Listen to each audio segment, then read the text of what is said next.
এই পৃথিবীতে যা কিছু আছে আল্লাহ তোমাদের উপকারের জন্য সৃষ্টি করেছেন।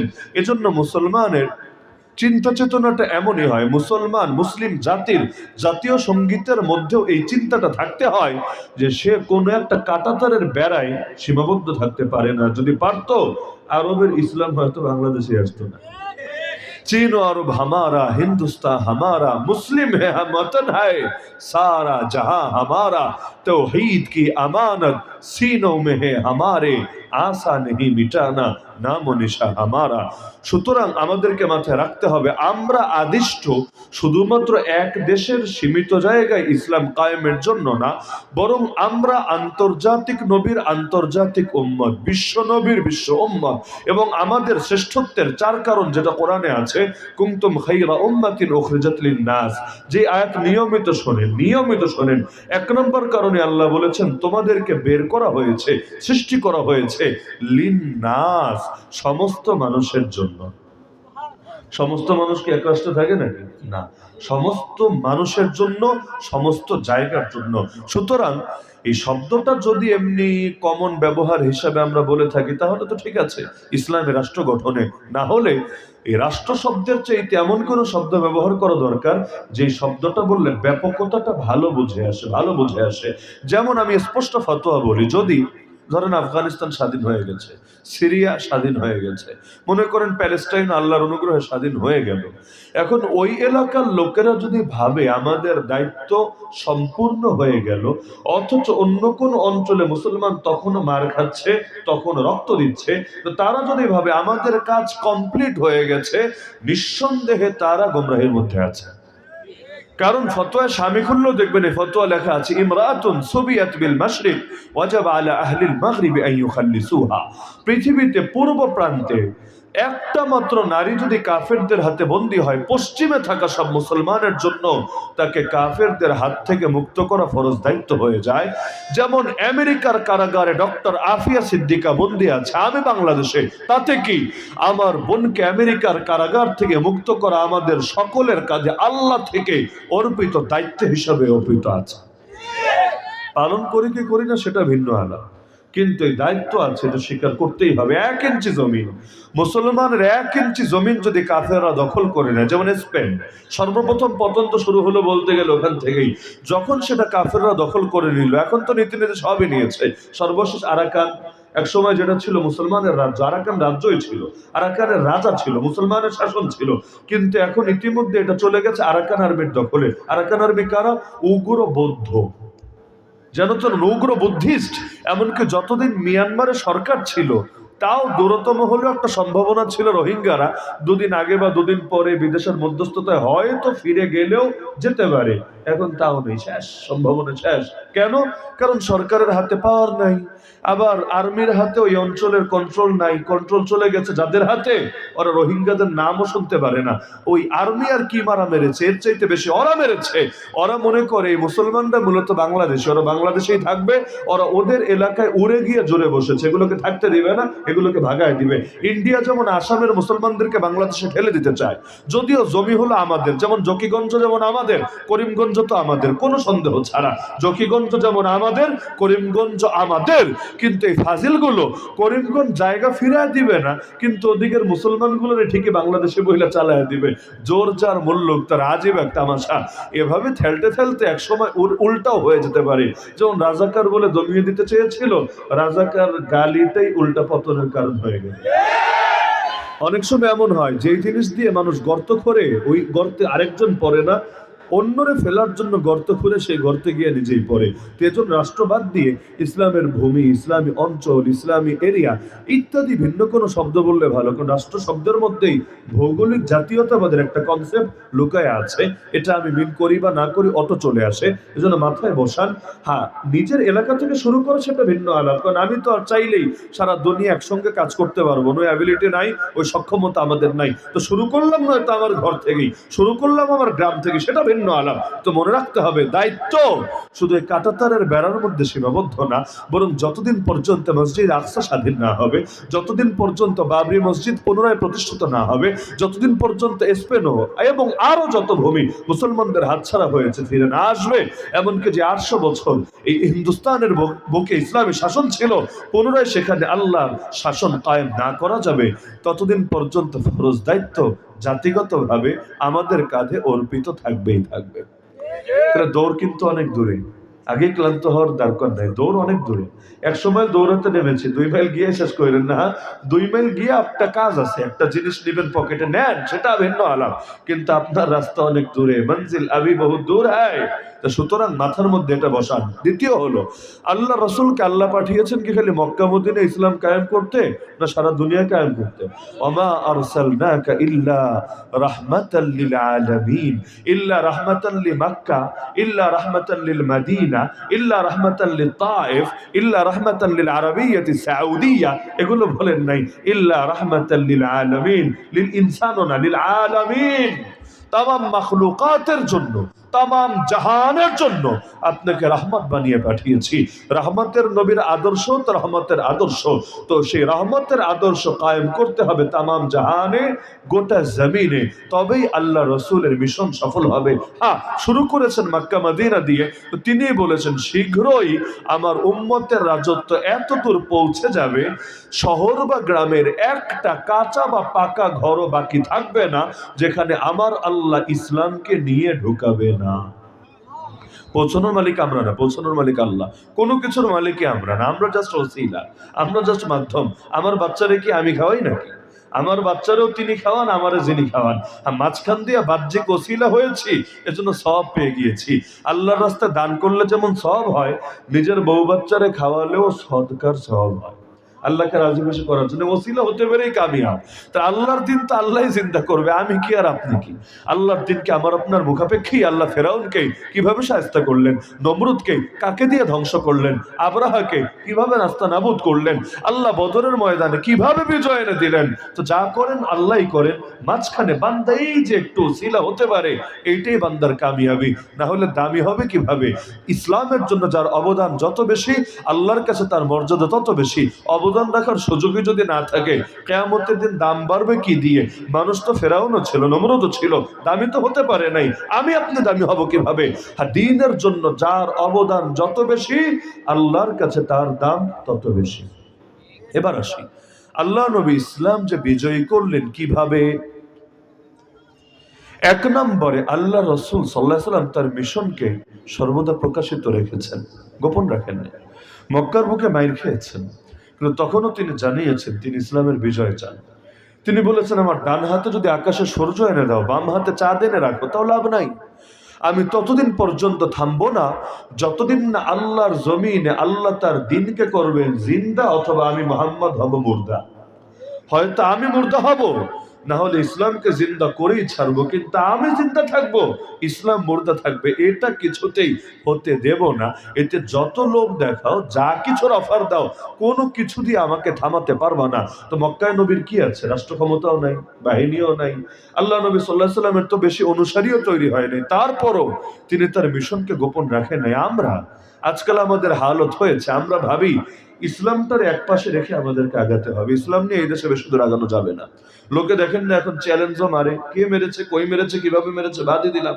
মিডিয়ায় তো এখন এগুলো একদম সয়লাভ, যে চ্যালেঞ্জ ছুড়ে দিয়েছে, এই দেশে সব ইসলামপন্থীরা যদি ঐক্যবদ্ধ হয়ে যায়, একদম পুরো জোটবদ্ধ হয়ে সবাই যদি এক প্ল্যাটফর্মে চলে আসে, তাতে সবাই মিলা নাকি 10%ও আগাতে পারবে না।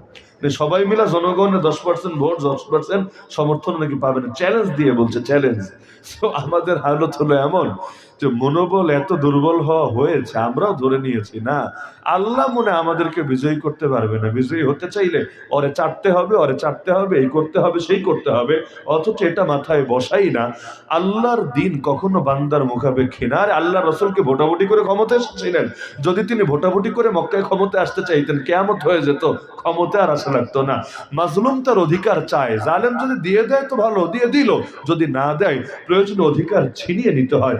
গণতন্ত্রই তো কায়েম হয় না গণতান্ত্রিক তরিকায়। এই যে বাংলাদেশে গণতন্ত্র কয়বার হাইজ্যাক হলো, হয়েছে না? এরশাদের আমলে একবার হলো, বিগত দিনে হলো। ওই গণতন্ত্র আবার ফিরালো কিভাবে? গণতন্ত্রও গণতান্ত্রিক তরিকা দিয়ে ফেরাতে পারে নাই, গণতন্ত্রকেও ফেরাতে হয়েছে লড়াই দিয়ে, বিপ্লব দিয়ে, সংগ্রাম দিয়ে, অভ্যুত্থান দিয়ে। তো কি বুঝলেন? মাজলুমের বিষয়টাই এমন।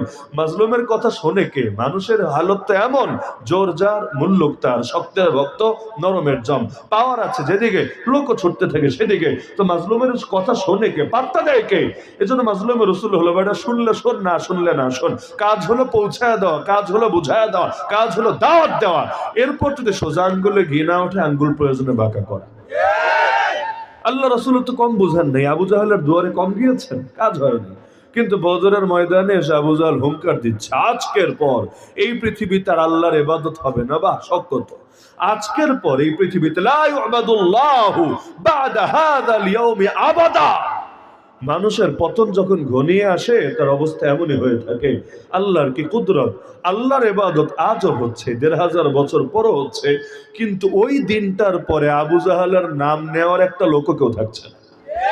সবার বংশের লোক কই? সবার বংশের তো টুকটাক লোক পাওয়া যায়। রাসূলের বংশের লোক কি কম আছে? আওলাদ রাসূল কম আছে? কিন্তু আবু জাহেলের আওলাদরা কোথায়? ফরজন্দরা কোথায়? কই হারায় গেলি রে?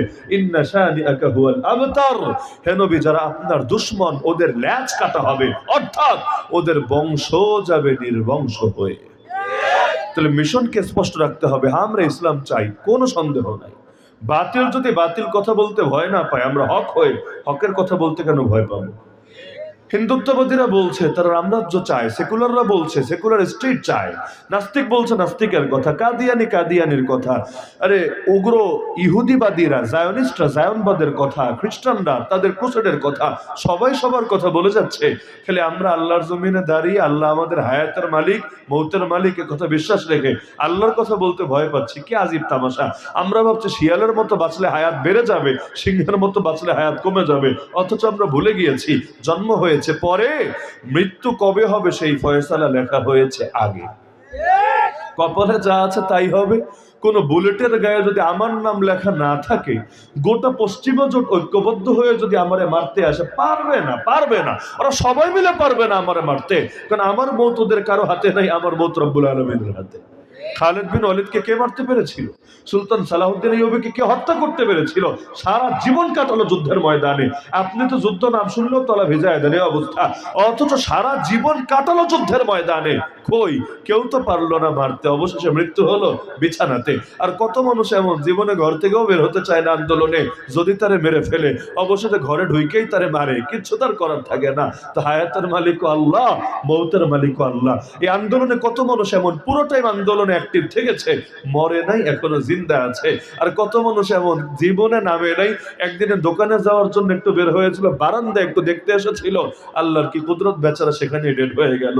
তো রাখে আল্লাহ, মারে কে? মারে আল্লাহ, রাখে কে? তা আমাদের মিশন গোপন রাখার কিছু নাই।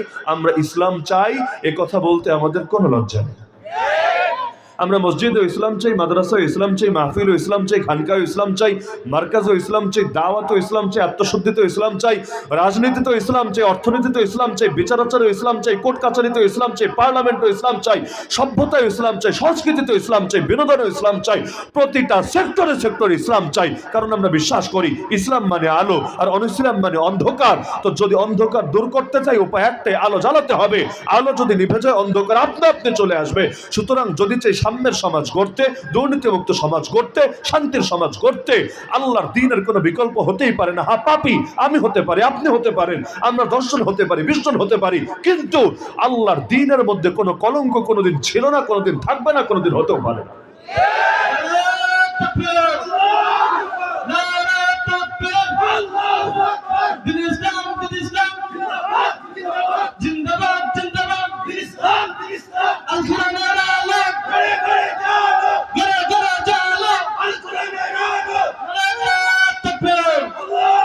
দ্বিতীয় ধাপ, আল্লাহ রসুল তার মিশনকে প্রকাশ করে দিয়ে শেষ করেন নাই, এই মিশনের উপরে ঐক্যবদ্ধ একটা জাতি ধীরে ধীরে গড়ে তুলেছেন।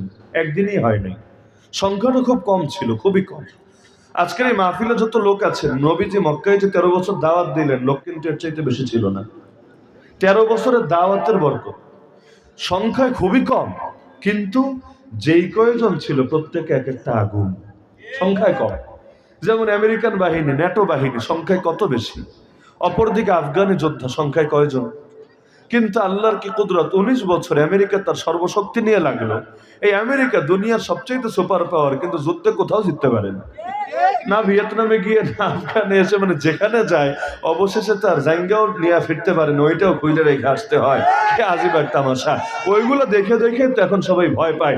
ইন্ডিয়া দেখেন না, যশোরে আমাদের মাদ্রাসার কিছু ছেলে মঞ্চ নাটক করেছে, যেমন খুশি তেমন সাজো, ককশিটের বন্দুক বানিয়েছে, প্লাস্টিকেরটাও না। ওই দোকান থেকে কিছু কিনতে পাওয়া যায় এমন দেখতে একদম অরিজিনালের মতো লাগে, এগুলোও না, কিন্তু ককশিটের বন্দুক, অল্প টাকায় নাটক সারা। তো দেখা গেল ককশিটের বন্দুক দেখেই বেটাদের নিম্নদেশ ভিজে গিয়েছে।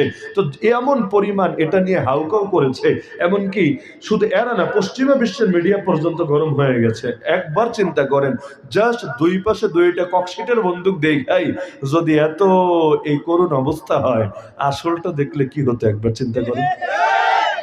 তাহলে ওদের কলিজাটা হলো কত দুর্বল কলিজা, কিন্তু ভাব ধরে ওরা কি জানি, ওই বাঘ আর বিড়াল, কিছু বিড়াল আছে এমন দেখতে বাঘের মতো লাগে। আপনার ফটোগ্রাফির হাত যদি ভালো থাকে, জুম করে একটা ছবি নেন, কিছু বিড়াল আছে এমন একেবারে পুরো দেখলে মনে হবে বাঘ, যে ট্যাংরা বাজারে ট্যাংরা মাছ না এসে বাঘ চলে এসেছে।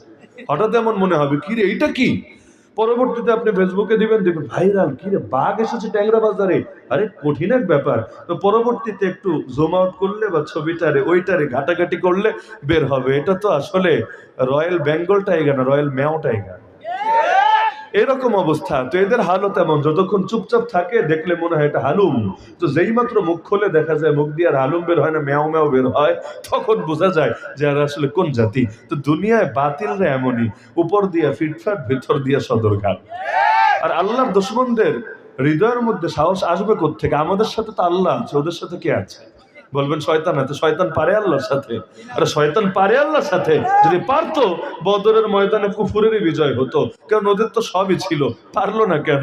মুসলমান তো খালি হাত, মাত্র 2টা তরবারি, ওদের তো 1000টা অস্ত্র, 1000টা অস্ত্র, এবং প্রত্যেকের কাছে একটা না, বিপুল পরিমাণ অস্ত্র।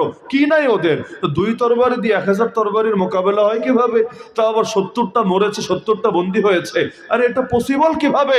কিন্তু ওই যে রাখে আল্লাহ মারে কে, হাসবুনাল্লাহু ওয়া নি'মাল ওয়াকিল, নি'মাল মাওলা ওয়া নি'মান নাসির। তা আল্লাহ রাসূল তার মিশনের উপরে ঐক্যবদ্ধ একটা জাতিকে গড়ে তুলেছেন। আমাদের জাতির সংখ্যা কম না, বাংলাদেশে মুসলমানই আছে 14 কোটি প্লাস। যদি মোট জনতা 16, 17, 18 কোটি ধরেন, তাহলে 13-14 কোটি মুসলমানই আছে। আর গোটা দুনিয়ায় 200 কোটি সারি আছে মুসলমানের সংখ্যা। কিন্তু আজিব তামাশা, এত মুসলমানের মধ্যে কয়জন ঐক্যবদ্ধ যে আমার জান দিয়ে হলেও আল্লাহর জমিন, আল্লাহর দিন বিজয় করতে হবে? অধিকাংশ মুসলমান তো সেকুলার। মুসলমান আবার সেকুলার। এই মুসলমান হইয়া হিন্দু হওয়া যে কথা, যে মুসলমান আবার হিন্দু, ওই যেমন আকবর, সম্রাট আকবর, দ্বীন-এ ইলাহি। এই দ্বীন-এ ইলাহি মানে কি? ও যে ধর্ম বানাইছে এটা মানে কি? এটা নতুন কিছু না, এটা হলো 2 চামচ হিন্দু ধর্ম, 1 চামচ ইসলাম গুলায়া শরবত বানিয়েছে, নাম দিয়েছে দ্বীন-এ ইলাহি। তো হিন্দু ধর্ম বেশি নিয়েছে কেন? কারণ ওর বউ হিন্দু, ওর শ্বশুর বাড়ির লোক হিন্দু। তো এখন যদি একটু হিন্দু ধর্ম বেশি না দেয়, ওর বউ খুশি হবে? বউ যদি খুশি না হয়, ও বাইরে রাজা হতে পারে, ওর রুমে যাওয়ার পর ওর অবস্থা কি হবে? তাহলে বউরে যদি খুশি রাখতে চায়, তাহলে বউর পাল্লাই তো ভারী করে দিতে হবে। তো ধর্ম একটা বানাইছে, 2 চামচ হিন্দু ধর্ম দিয়া, 1 চামচ ইসলাম ধর্ম দিয়া শরবত বানায়, ব্যাস দ্বীন-এ ইলাহি। দ্বীন-এ ইলাহির নাম শোনেন নাই আপনারা? তো মুসলমান আবার সেকুলার হয় কিভাবে? সেকুলার মানে কি? ধর্ম নিরপেক্ষ অনুবাদ করে, যদিও অনুবাদটা ভুল, তারপর ধর্ম নিরপেক্ষ মানে কি? সে আসলে অনেক জায়গায় কোনো ধর্মের পক্ষে না, রাজনীতি, অর্থনীতি, বিচারাচারে কোনো ধর্মের পক্ষে না, কোনো ধর্মের পক্ষে না। মানে কি? আল্লাহরও পক্ষে না, ঈশ্বরেরও পক্ষে না, গডেরও পক্ষে না, ভগবানেরও পক্ষে না, ইসলামেরও পক্ষে না, কুফুরেরও পক্ষে না, আলোরও পক্ষে না, অন্ধকারেরও পক্ষে না, হকেরও পক্ষে না, বাতিলেরও পক্ষে না। তুমি কি রে ভাই? মানে এইটা কিভাবে সম্ভব? হকেরও পক্ষে না, বাতিলেরও পক্ষে না, মানে কি? মানে হলো ও আসলে বাতিলেরই পক্ষে, ছুপা ছুপা এখনো হয়ে আছে। কেন? কারণ প্রকাশ্যে এটা পরিচয় দিতে ওর ভেতরে ভয় লাগছে। তাহলে কোনো একটা সাইড তো নিতে হবে। আমি জিজ্ঞেস করলাম তুমি কি? বললো ছেলে। তুমি কি? মেয়ে। তুমি কি? হুজুর আমি নিরপেক্ষ। এইটাও না ওইটাও না। তাহলে আরে আপনাদের সমাজে কি জানি বলে, ওই ধর্ম নিরপেক্ষ যারা, এরা মূলত ওইটা। কেন? এরা না এই কুল হতে পেরেছে, না ওই কুল হতে পেরেছে। যেমন ঘোড়া আর গাধা যদি মিলন করে, এখন প্রেম তো কোনো বাধা মানে না। দেখেন না, বাংলাদেশের ছেলে প্রেমের টানে আমেরিকান তরুণদের নিয়ে আসে, আবার বাংলাদেশের মেয়ে টান মেরে মালয়েশিয়া থেকে পোলাপান ভাগায় নিয়ে আসে। এই লাস্ট দেখলাম পাকিস্তান থেকেও এক পোলারে নিয়ে এসে হাজির করেছে। বাঙালির প্রেম চুম্বকের চাইতেও বেশি শক্তিশালী। যেই দেশে টার্গেট করে খালি একটা টান মারে, একদম দেশ উজাড় করে চলে আসে।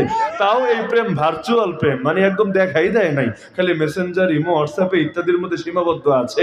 এতেই বেটা দেশ টেশ ফালায়া একেবারে চলে এসেছে বাংলাদেশে।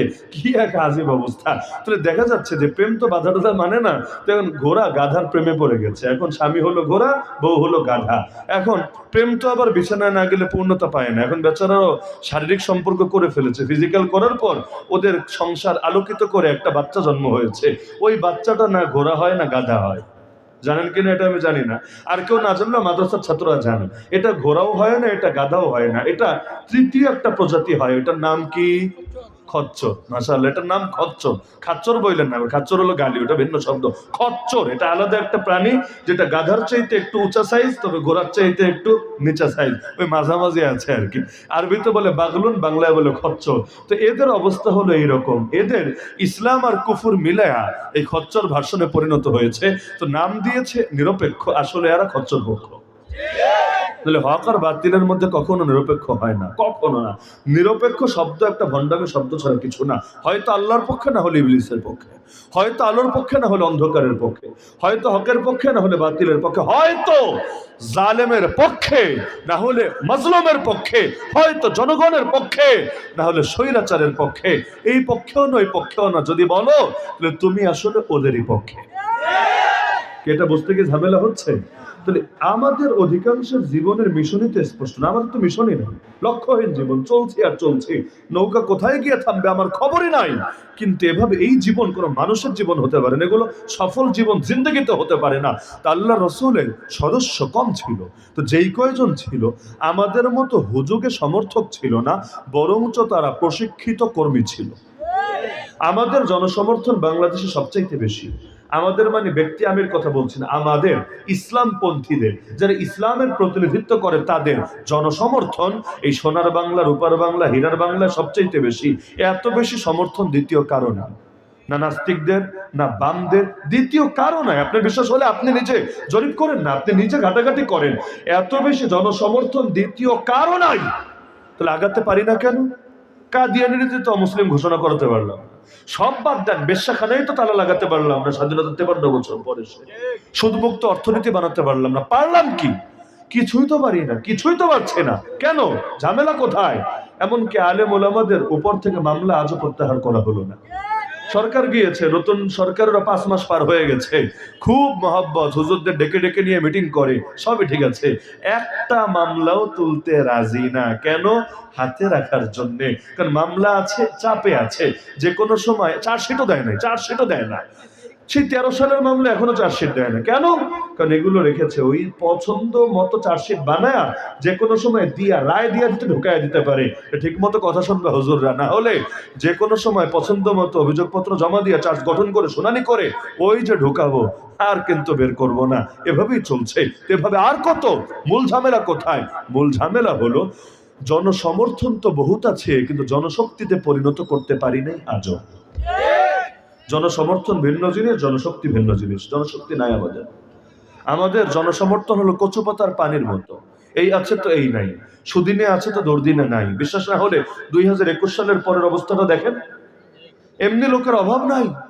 এক হুজুরে দেখার জন্য হাজার হাজার মানুষ সিরিয়াল দিতে কোনো সমস্যা নাই, কিন্তু যেই মাত্র মুসিবত ওই মাত্র টর্চ লাইট দিয়ে কাউরে খুঁজে পাওয়া যায়। এই হলো আমাদের অবস্থা, এই হলো হুজুগে জাতি। অথচ আল্লাহ নবী যাদেরকে তৈরি করেছিলেন তারা প্রশিক্ষিত কর্মী ছিল, দক্ষ জনশক্তি ছিল। মক্কার যুগেও নবী গোপনে গোপনে গিয়ে তাদেরকে তারবিয়াত দিতেন, তাদেরকে প্রশিক্ষণ দিতেন। কোন ঘরে? ইসলামের প্রথম মাদ্রাসা হলো দারুল আরকাম। আরকাম ইবনে আবিল আরকাম রাদিয়াল্লাহু আনহু এক সাহাবীর নাম, তার ঘর। ওই ঘরটা ছিল ইসলামের প্রথম দারুত তারবিয়া, প্রথম প্রশিক্ষণ কেন্দ্র। সেখানে আল্লাহ নবী গিয়ে তাদেরকে ধীরে ধীরে তারবিয়াত দিয়ে দিয়ে গড়ে তুলেছিলেন। আর নেতা ছিলেন আগে, কর্মীরাও গড়ে উঠছিল তার আলোয় আলোকিত হয়ে। ফলাফল লোক তো কম ছিল, কিন্তু যারা ছিল প্রত্যেকে এক একটা আগুন ছিল। আজকে এত লোক লাগবে না আমাদের, কিন্তু কিছু নয়া বেলাল দেন, কিছু হামজা দেন, কিছু খালেদ দেন, কিছু তারেক দেন, অত লোক দরকার নাই। এরকম 1 জন 2 জন 10 জন 20 জনই গোটা সমাজকে পরিবর্তন করে দিতে সক্ষম। ইখতিয়ার উদ্দিন মোহাম্মদ বখতিয়ার খলজি যে এসেছিল কয়জনকে নিয়ে সবাই জানে? কয়জন? 17 জন না? শাহজালাল মুজাররাদি ইয়ামানি রাহমাতুল্লাহ আলাইহি এসেছিলেন, রাজা গৌর গোবিন্দরে শেষ করেছিলেন কয়জন নিয়ে? সংখ্যা কিন্তু বেশি না। ওর চাইতে বেশি মুসলমান এক ট্যাংরা বাজারেই আছে। তাহলে মুসলমানের সংখ্যা কত বাড়লো এটা বিষয় না, কোয়ালিটি দেখতে হবে। কোয়ালিটি এক পাশে রাখলেন তুলার তুলা, তুলার তুলা, আর এক পাশে একটুখানি সোনা। তাহলে তুলার পরিমাণ কত বেশি কিন্তু দাম কত? আর সোনার পরিমাণ একটুখানি, হীরার পরিমাণ একটুখানি, কিন্তু দাম কত? তো সংখ্যায় তো বহুত বেড়েছে। কিন্তু আমাকে বলেন, কয়টা ছাগল মিলালে একটা ঘোড়ার কাজ দিতে পারে? 10টা, 20টা, 100টা, 1000টা? তো জাতি হয়ে গেছে ছাগলের জাতি, আর স্বপ্ন দেখছে কাজ করব ঘোড়ার মতো করে, একদম 4G গতিতে। কিভাবে সম্ভব? হর্স পাওয়ার চান, কিন্তু বাস্তবে ছাগল হয়ে আছেন, তো হর্স পাওয়ার আসবে না, তো ম্যা পাওয়ার আসবে আপনার থেকে, এটাই স্বাভাবিক ব্যাপার। তো আমাদেরকে ওই জনসমর্থন নিয়ে গর্ব করলে হবে না। আমার এত লোক, আমার এত লোক, আমার এত লোক, বা মানে ফুলতে ফুলতে যেন ফুলে যাবে। ওই ব্যাং, ছোট ব্যাং তার মাকে এসে শোনাচ্ছে, মা আজকে বিশাল একটা প্রাণী দেখে এসেছি, এটার নাম হাতি, ইয়া বড়। মা বললো, কি বলিস, আমার চাইতে বড় আছে? বললো, হ্যাঁ মা, এটা তোমার লোকে তুলনায় চলে না, যা দেখছি তুমি তো এটার 1000 ভাগের 1 ভাগ হবে না। মা বলে, কি এত বড় কথা? আমার অপমান বোধ হচ্ছে। আচ্ছা কত বড় বল। এবার বাতাস নিয়ে ফোলার চেষ্টা করছে, ফুলে বলে এরকম। বলে, না মা তুমি পারবা না। আরো ফুলে এরকম। আরে না মা, কই হাতি আর কই তুমি?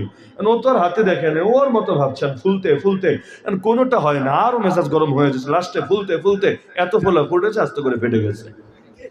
তা আমাদের অবস্থা হলো এরকম। তো সুতরাং আমাদেরকে দক্ষ জনশক্তি গড়ার দিকে নজর দিতে হবে। লোক কম থাক, তো যেই কয়জন থাকবে প্রত্যেকে যাতে এক একটা বিপ্লবী হয়ে যায়, প্রত্যেকে যাতে এক একটা যুগ পরিবর্তনকারী যোদ্ধায় পরিণত হয়ে যায়। আর যদি দক্ষ জনশক্তি গড়তে না পারেন, এই পাগলা সমর্থক নিয়ে এত গর্ব করে লাভ নাই। হুনাইনের ময়দানে মুসলমান ছিল কত, আর বদরে ছিল কত বলেন? এ কোরআন এগুলো কেন শুনিয়েছে আমাদেরকে? আরে কোরআন গল্পের বই না, কোরআন শুধু অতীত না, আরে কোরআন সর্বদা বর্তমান। কোরআন কখনো পুরনো হবে না। কোরআনে আল্লাহ এগুলো কেন শুনিয়েছেন? কারণ আল্লাহ শুনিয়েছেন প্রতিটা যুগকে আয়নায় দেখতে হবে। আমাকে, আমার পরিবার, আমার সমাজ, আমার রাষ্ট্রকে কোরআনের ফিল্টারে মেপে মেপে বুঝতে হবে। তাহলে কোরআনে দেখেন হুনাইনে মুসলমান 10,000, বদরে 313, কিন্তু ফলাফল দেখেন বদরে বিজয়। আর হুনাইনে এত মাইর খাওয়া খেয়েছিল, প্রথমে কে কোন দিকে পালাবে, তীরের বৃষ্টি আসতে শুরু করলো, পালানোর জায়গা খুঁজে পাচ্ছিল না। পার্থক্য কোথায়? পার্থক্য হলো কোয়ালিটিতে। তো হুনাইনে কোয়ালিটি এমন হয়ে গেল কেন? ওই লোকরাই না। ঝামেলা হলো মক্কা বিজয়ের পর তো গণহারে লোকে মুসলমান হতে শুরু করেছে। ওরাইতান নাস ইয়াদখুলুনা ফি দীনিল্লাহি আফওয়াজা। হ্যাঁ নবী, আপনি দেখবেন মানুষ দলে দলে আল্লাহর দ্বীনে প্রবেশ করতে শুরু করেছে। পাওয়ার জিনিসটাই এমন। আন-নাসু আলা দীনি মুলুকিহিম। মানুষ বিজয়ী শক্তির অনুগামী হয়। আজকে আমেরিকা বিজয়ী শক্তি, আমাদের ছেলেদের দেখলেও দেখবেন ওই মার্কিনী স্টাইল, ওই ব্রিটিশ স্টাইল, ওই পশ্চিমা স্টাইল, পশ্চিমা পোশাক, পশ্চিমা ল্যাঙ্গুয়েজ, পশ্চিমা আদর্শ, এইটাই তাদের মডেল, এইটাই তাদের আদর্শ। কিন্তু আগামীকাল নতুন সুপার পাওয়ার আসুক, দেখবেন চেঞ্জ হয়েছে। অতীতে তাকান চেঞ্জ ছিল, বর্তমানে তাকান চেঞ্জ হয়েছে। মানুষ বিজয়ী শক্তির অনুগামী হয়। দেশেই দেখেন না, যখন যেই দল পাওয়ারে থাকে মানুষ গণহারে ওই দলের পরিচয় ব্যবহার করতে শুরু করে। এমনকি লং টাইম পাওয়ারে আসলে কত বাস্তবে অন্যটা, কিন্তু পরিচয় ধারণ করে বসে সেটা। এইটাই নিয়ম। মক্কায় একটা মুনাফিকও নাই, মদিনায় এত মুনাফিক কেন? মক্কায় 13 বছর একটা মুনাফিক, আমি চ্যালেঞ্জ দিয়ে বললাম, একটা মুনাফিকের নাম বলেন পারলে আমাকে, জাস্ট একজন। পারবেন না? কেমন পর্যন্ত টাইম দিলাম, বলেন পারলে? সম্ভব না। তো মদিনায় এত মুনাফিক কেন? হ্যাঁ, এখানেই পার্থক্য। কারণ মদিনায় তো সুদিন, ইসলামের পরিচয় দিলে সুবিধা, আর মক্কায় মুসলমান পরিচয় দিলেই মায়ের, কোনো কথা নাই, খালি চোখ বন্ধ কইরা মায়ের। তো যেই সময় মায়ের খাওয়া লাগে ওই সময় পরিচয় দিবে মরতে। তো যেই সময় পরিচয় দিলে খালি সুবিধা আর সুবিধা, ওই সময় পরিচয় দেবে না কোন যুক্তিতে? এখন যেমন বাংলাদেশে সবাই বিপ্লবী, সব বিপ্লবী সব। আর মাঝখানে যে উল্টা পাল্টা পোস্ট দিছিল না, সব পোস্ট অনলি মি, ডিলিট না, আবার ডিলিট ভাইবেন না। কেন? যদি কাজে লাগে 5 বছর পরে, 10 বছর পরে রেখে দিয়েছে, তখন পাবলিক করে আবার দেখাই দিতে পারবে, আমি তো তোমাদের সাথে ছিলাম, রিস্ক নিয়ে তোমাদের পক্ষে বলেছিলাম, ডিলিট করে নাই, অনলি মি করে রেখেছে। এখন সবাই বিপ্লবী সেজেছে। কি রে ভাই, এত বিপ্লবী যদি দেশে থাকে তাহলে এত 16 বছর ঠ্যাঙ্গানি খাওয়া লাগলো কোন দুঃখে? তাহলে বাস্তবতা এরকম। এতদিন মনে হতো সবাই ওরা, এর বাইরে বাংলাদেশের লোকই নাই। এখন মনে হয় সবাই ওদের বিরোধী, ওদের পক্ষে একজনও নাই। তো গেল কই ইন্দুরের করতে? না, বরঞ্চ তারা এখন রূপ পাল্টে ফেলেছে। এক একজন এক এক রূপ ধরে আসছে, আর মাঝে মাঝে বিভিন্ন জন বিভিন্ন আকৃতি ধরে সামনে আসছে।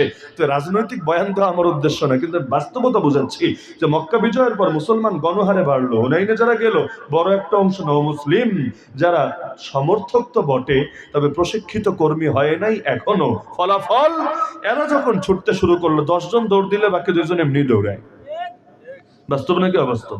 এখন ওইটা একজন দৌড় দেখ মাহফিল থেকে, একদম পুরো ভীষণ জোরে দৌড়, দেখবেন 10টা ওর পেছনে অটো দৌড় লাগাইছে, জানে না কি জন্য দৌড়াচ্ছে। ও দৌড়াচ্ছে এজন্য দৌড়াচ্ছে, আর কি চুরি হলো না ডাকাতি হল এটা পরে দেখা যাবে, আগেরটা আগে করে নেই। আমাদের সিস্টেমে কিন্তু এমন, যদি দেখেন 10 জন একটা লোকের ঘেরাও করে আছে, আপনি বাইক থামাইয়া হলো তাকাবেন, কি রে এনেকে হারবাল বেচে নাকি অন্য কোনো ব্যাপার স্যাপার আছে, মানে কাহিনীটা কি হচ্ছে এ জায়গায়। মানুষের কৌতূহলটা এ পর্যায়ে। আপনি আপনার দরজায় লিখে দেন কেউ তাকাবা না ভেতরে, কেউ কি দিবা না, নিষেধ উকি দেওয়া। এমনি কেউ দিত না, সব হেঁটে চলে যেত। যেই মাত্র লিখবেন উকি দেওয়া নিষেধ, সবাই বলবে কি রে, কি জানি আছে ভেতরে, একটু দেখে আসে। এটা সিস্টেমই। আল ইনসান হারিসুন আলা মা মুনিয়া। মানুষ নিষিদ্ধ জিনিসে বেশি আগ্রহী থাকে। কোনো কিছু যদি ভাইরাল করতে চান, তাহলে ওইটারে বিতর্কিত করলে বেশি ভাইরাল হয়ে যায়। এজন্য অনেক কোম্পানি নিজেরা নিজেদের বিতর্ক তোলে, পেট বিতর্ক সৃষ্টি করে। কেন? সবাই প্রথমে চিনবে, চেনার পরে 2 দিন পর ওই অনেকে আছে দেখবেন হুদাই বিতর্ক সৃষ্টি করে, 2 দিন পর সরি একটা বইলা দায় সারে। মানে মাঝখানে মাকসাদ যা হাসিল হয়ে গেছে, লোকে তারে চিনেছে। আর একবার যদি তারে চিনতে পারে, তাহলে পরবর্তীতে সে অনেক কিছুই জাতিরে খাওয়াতে পারবে। দেখেন না বাংলাদেশে ফেসবুকে নিয়মিত লাইভ দিলেও এমপি হওয়ার টিকিট মেলে। কষ্ট নিয়েন না, মানে হয় নাকি? হয়তো বাংলাদেশে সারা জীবন রাজনীতি করে কি করলেন? লাইভ তো দিতে পারলেন না রে ভাই। লাইভ যারা দেয় কোন পর্যায়ে চলে গেল।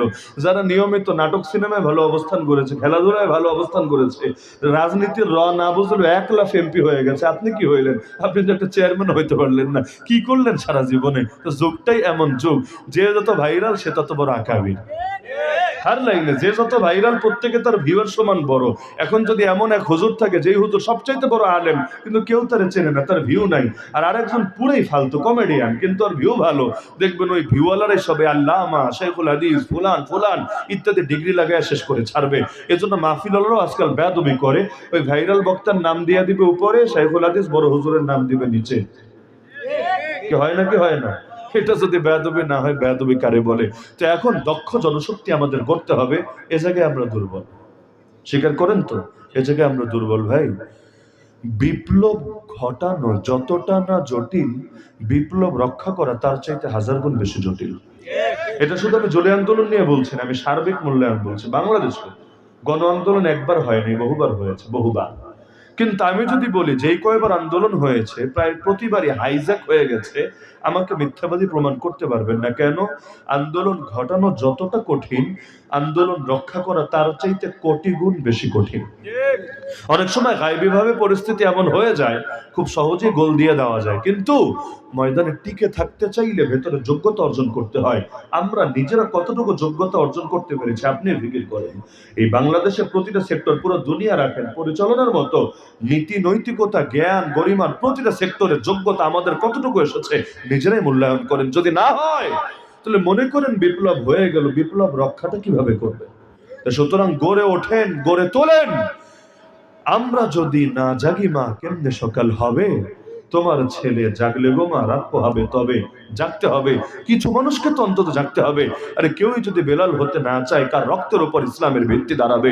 সুতরাং ব্যাপকভাবে মেহনত গড়ে তুলতে হবে। শেষ কাজ সেটা হলো আল্লাহ রাসূল সাল্লাল্লাহু আলাইহি সাল্লাম, তিনি তার মিশন স্পষ্ট করলেন, জাতিকে ঐক্যবদ্ধ করলেন একটা লক্ষ্যের ব্যাপারে। এরপর তাদেরকে ধীরে ধীরে মেহনত করে দক্ষ জনশক্তি হিসেবে গড়ে তুললেন। সর্বশেষ কিভাবে দিন কায়েম করলেন?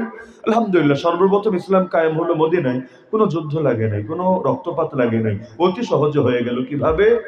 এমন এক বিপ্লব ঘটালেন যেটা ইতিহাস চিরকাল শ্রদ্ধার সাথে স্মরণ করতে বাধ্য হবে।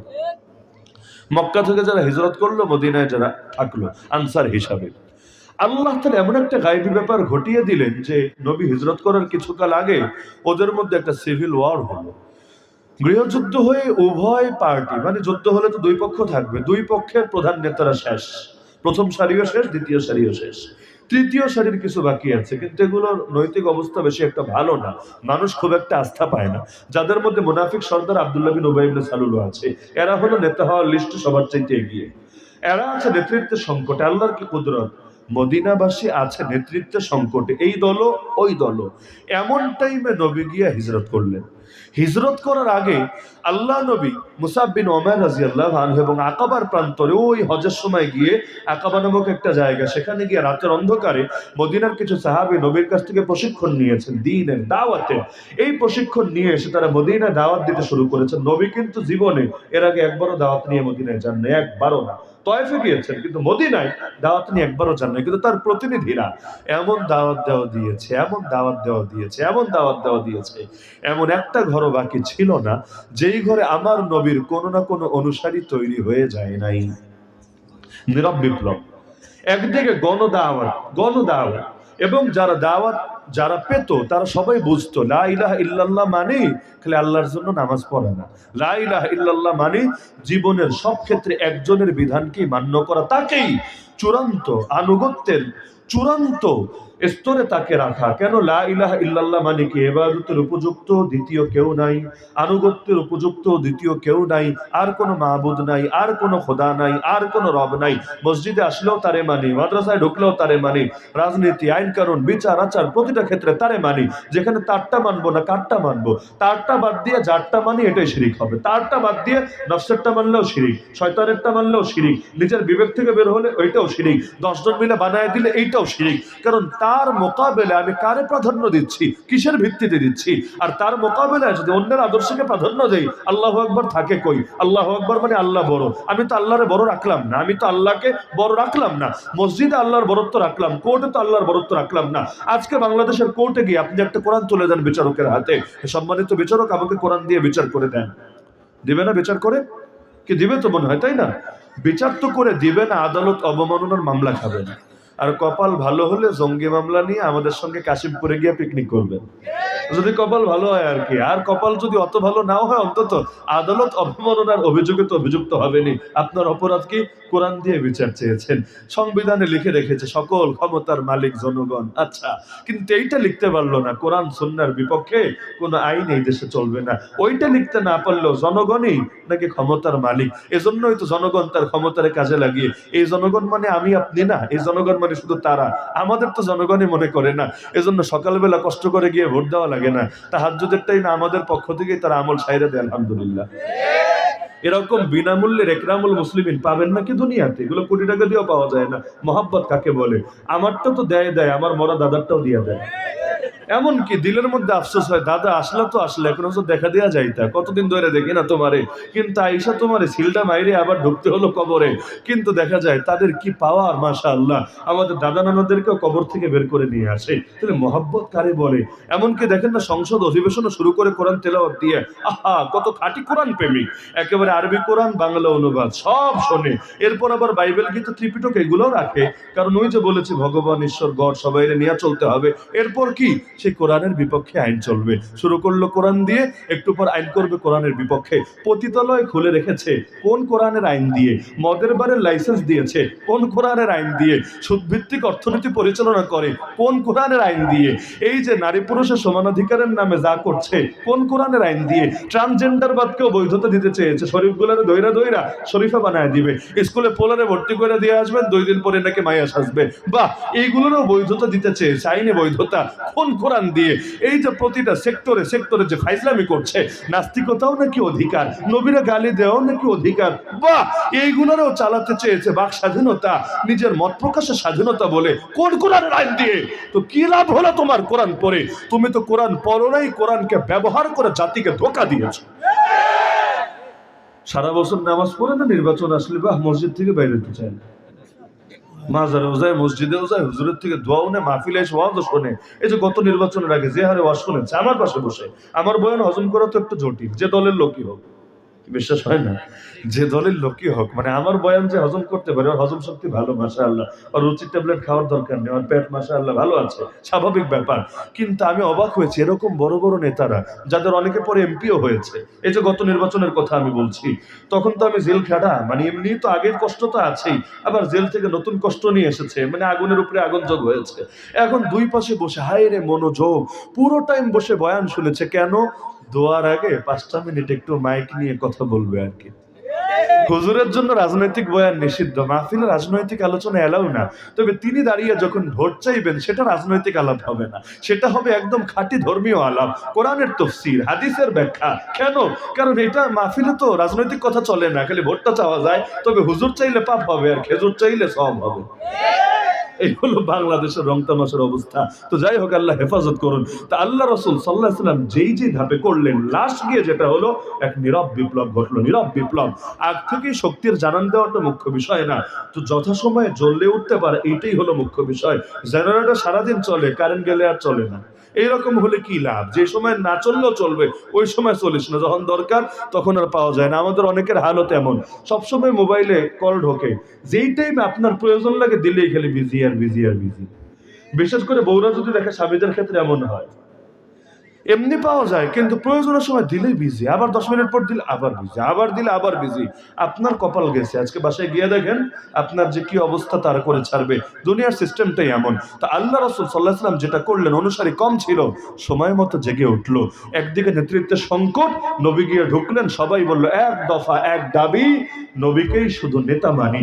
নবী থাকতে দ্বিতীয় কাউকে ইমাম মানতে পারি না, দ্বিতীয় কারো হাতে নেতৃত্ব তুলে দিতে পারি না। এমন শক্তিশালী বিপ্লব গড়ে উঠলো। ইহুদি বহুত ছিল, 3-3টা গোত্র ছিল, এটা কাউন্টারই দিতে পারলো না। আলহামদুলিল্লাহ, অতি সহজে ইসলাম কায়েম হয়ে গেল। তা আমাদের এখন শক্তির প্রকাশ দেওয়ার সময় না, আমাদের এখন নীরব বিপ্লব করার সময়, ঘরে ঘরে আগুন তৈরি করার সময়, ঘরে ঘরে নয়া শাহজালাল তৈরি করতে হবে। কারণ নয়া গৌর গোবিন্দরা মাথার উপর চেপে বসেছে। তো জামানার গৌর গোবিন্দ চলে এসেছে, জামানার শাহজালাল ময়দানে না নামলে গৌর গোবিন্দদেরকে কে পতন ঘটাবে? সুতরাং ওরা যেমন নেমেছে, আমাদেরও নামতে হবে। ঘরে ঘরে এমন ভাবে বিপ্লবের এক একটা হালত গড়ে তুলতে হবে, যখনই প্রয়োজন পড়বে কমান্ড দিতে দেরি